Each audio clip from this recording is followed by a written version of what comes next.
வாழ்க வளமுடன். சென்ற வகுப்பில் ஊ வரிசை பார்த்தோம். ஊ வரிசை வந்து நெடில் வரிசை. அதை வந்து எப்படி உச்சரிக்கிறது, எப்படி வார்த்தைகளை பயன்படுத்துவது என்பதை தெரிந்து கொண்டோம். இந்த வகுப்பில் வந்து ஏ வரிசை. ஏ வரிசை, ஏங்கிறது உயிரெழுத்து. அப்புறம் வந்து மெய்யெழுத்தோடு சேரும்போது என்னவா மாறுது அப்படின்னு தான் நம்ம படிக்கிறோம். அதாவது இப்போ இக்கு ப்ளஸ் ஏ, இப்போ இக்கு எந்த எழுத்து படிக்கிறோமோ அதோட சேரும்போது என்னவா மாறுதுன்னு தான் படிக்கிறோம். இப்போ வந்து கேயா மாறுது. அதே மாதிரி இங்கு ப்ளஸ் ஏ ஞே, அப்புறம் இச்சு ப்ளஸ் ஏ சே அப்படின்னு மாறும். அது மாதிரி இப்போ படிக்க போகிறோம். இது வந்து குறில். குறிலுக்கு வந்து மாத்திரை, இதுக்கெல்லாம் மாத்திரை அளவு உண்டு தமிழில். இங்கிலீஷ்லாம் அதெல்லாம் கிடையாது, ஆங்கிலத்திலாம். ஆனால் தமிழில் உண்டு. தமிழில் வந்து இது என்ன குறில் எழுத்துக்கள். குறில் எழுத்துக்களுக்கு ஒரு மாத்திரை. அதாவது நீங்கள் ஹையர் கிளாஸ் போகும்போது 10th 12th போகும்போது இதுக்கு மாத்திரையில் அளவெல்லாம் கேட்பாங்க. எழுத்துக்களோட மாத்திரை எழுத்துக்கள் என்னென்ன அப்படின்னு கேட்பாங்க. இப்போ ஏ வரிசையில் இப்போ சேன்னு இருக்குன்னா சேயில் என்ன மாத்திரை, ஒரு மாத்திரை அப்படின்னு எழுதணும்.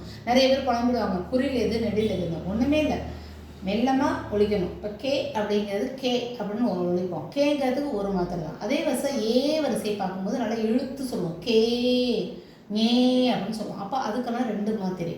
அது மாதிரி நம்ம ஈஸியாக எளிமையாக கற்றுக்கலாம். இந்த என்னோட இதை ஆன் பண்ணிங்கன்னா இது மாதிரி நம்ம எப்படி உச்சரிக்கணும், எவ்வளோ மாத்திரை, குறிலா நெடிலா அப்படின்னு அழகாக கற்றுக்கலாம். நீங்கள் பொறுமையாக கற்றுக்கணும். ஒரு நாளைக்கு 6 எழுத்து போதும், அதுவே போதுமானது. ஏன்னா அந்த 6 எழுத்துல தெளிவாக கற்றுக்கணும். அந்த 6 எழுத்து கடகடன்னு படிச்சுட்டு போகிறதுல பயனும் இல்லை. அதனால் நல்லா தெளிவாக கற்றுங்க. கே அது இது பேர் ஒத்த கொம்புன்னு பேர். அதாவது இப்படி முட்டை போட்டு இப்படி வளைச்சி இப்படி கீழே போனோம்னா ஒத்த கொம்புன்னு பேர். இது பேர் ஒற்றை கொம்பு. ஒற்றை கொம்பு போட்டு கே போட்டோம்னா கே. அப்போ எப்படி எழுதணுங்கிறது ஏ வரிசையில் கே எப்படி எழுதணும் அப்படின்னு பார்த்தோம்னா ஒத்த கொம்பு. இதுதான் மாத்திராவே. இதோட மாத்திரா வந்து ஏ வரிசையோட மாத்திரா வந்து இதுதான் எல்லா லெட்டருக்கும் வரும், ஃபுல்லாக வரும், 18 எழுத்துக்களுக்கும் வரும். இப்போ கே இதே போடுறோம், ஞே போடுறோம், சே போடுறோம், இதே தான் ஃபுல்லாக. இதுதான் ஈஸியாக கற்றுக்கலாம். எல்லாத்துலேயும் இந்த ஒத்த கொம்பு வரும். அந்த காய்ஞாச்சாவை படித்தோம்ல, அந்த காய்ஞாச்சாவை அப்படியே போடணும். உச்சரிக்கிறது மட்டும் மாறுபடும். இப்போ கே, அடுத்தது கே. இப்போ சொல்கிறோம்ல கெண்டை அப்படின்னு சொல்கிறோம்ல, அது மாதிரி கே. அடுத்தது ஞே, ஒத்த கொம்பு போட்டு ஞே போட்டால் ஞே, ஒத்த கொம்பு போட்டு சே போட்டால் சே.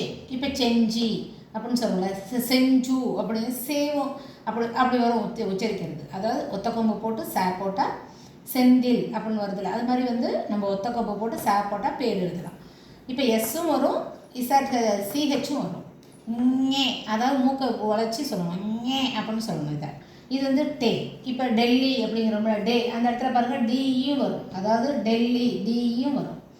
அப்போ தமிழ் எழுத்து போடும்போது ஒத்த கொம்பு தான் போட்டு டே போடுவோம். அப்போ டேவும் சொல்லணும், டேவும் சொல்லணும். அப்போ இது ஏ வரிசைங்கிறது டே டேன்னு படிக்கணும். அப்புறம் நே, ஒத்த கொம்பு போட்டு 3 சுழி நே போட்டால் நே. இது வந்து மிடில் டச். இது என்ன டச்சு? இது மிடில் டச்சு வரும் அழகாக. அடுத்தது தே தென்னை அப்படின்னு சொல்லுவோம்ல, தென்னை மரம் அப்படிங்கிறோம்ல, ஒத்த கொம்பு போட்டு தே போட்டால் தே.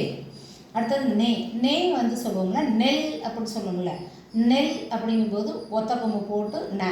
இந்த நே மோஸ்ட்லி வந்து ஃபஸ்ட்டு, அதாவது முதல் எழுத்தாகவும் நடுப்பறை வர்றது எழுத்துலேயும் தான் இந்த நே வரும், கடைசியில் வராது. அதனால் தைரியமாக போடலாம். ஃபஸ்ட்டு எழுத்தாகவும் 2வது எழுத்தாகவும், அதாவது மிடிலும் வரும், கலந்து வரும். இது பெட்டி அப்படின்னு சொல்கிறோம்ல, பெட்டி அப்படின்னா பென் அப்படிங்கிறோம்ல, ஒத்தவங்க போட்டு போட்டால் பே.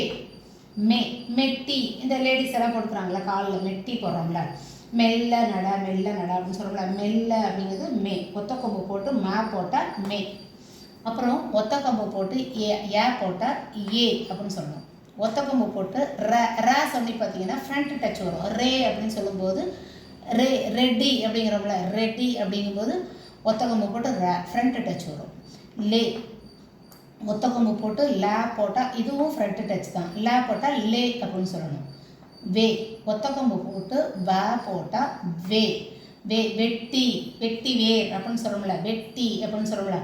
அப்போ லைட்டாக உச்சரிக்கணும். ஒத்த கொம்பு வேன்னு சொல்லணும். இது வந்து அழகாக நாக்கு மடித்து பின்னாடி போயிடும். இது சிறப்பு விழா. இதை உச்சரிக்கும் போதே டிஃப்ரென்ஸ் தெரியணும், வித்தியாசம் தெரிஞ்சால் தான் இது நம்ம எழுதும்போது தப்பு இல்லாமல் எழுதுவோம். லே அப்படின்னு சொல்லணும். லே அப்படிங்கும்போது இசட் ஹச்சு போட்டோம். அப்புறம் பெரிய ல, அதாவது கீழ் நோக்கிய ல இப்படி போட்டு ஒத்த கொம்பு போட்டு கீழ் நோக்கிய ல போட்டோம்னா லே அப்படின்னு சொல்லணும். லேன்னா இது மிடில் டச். இது வந்து மிடில் டச். இது வந்து மிடில் டச். அப்போ இதிலே கற்றுக்கலாம். ரே அப்படின்னு சொல்லணும். ரே அப்படிங்கும்போது 2 சவுண்டு வரும். ஒத்த கொம்பு போட்டு ரா போட்டால் ரே, ஒத்த கொம்பு போட்டு ந, இது வந்து ஃப்ரண்ட் டச், நே அப்படின்னு சொல்லணும். வாழ்க வளமுடன். நம்ம வந்து இன்றைக்கி வந்து ஏ வரிசையில் எப்படி எப்படி உச்சரிக்கணும் அப்படின்னு பார்த்தோம். ஒரே மாத்திரை தான், ஒத்த கொம்பு மட்டும்தான் வரணும். காய்ஞாச்சா ஃபுல்லாக எழுதணும்னா அந்த வரிசையை ஈஸியாக கற்றுக்கலாம். இதுவும் நீங்கள் 6 படிச்சிங்க. ஈஸியாக இருந்ததுன்னா 12 கூட படிச்சுக்கலாம். நீங்கள் வாழ்க வளமுடன்.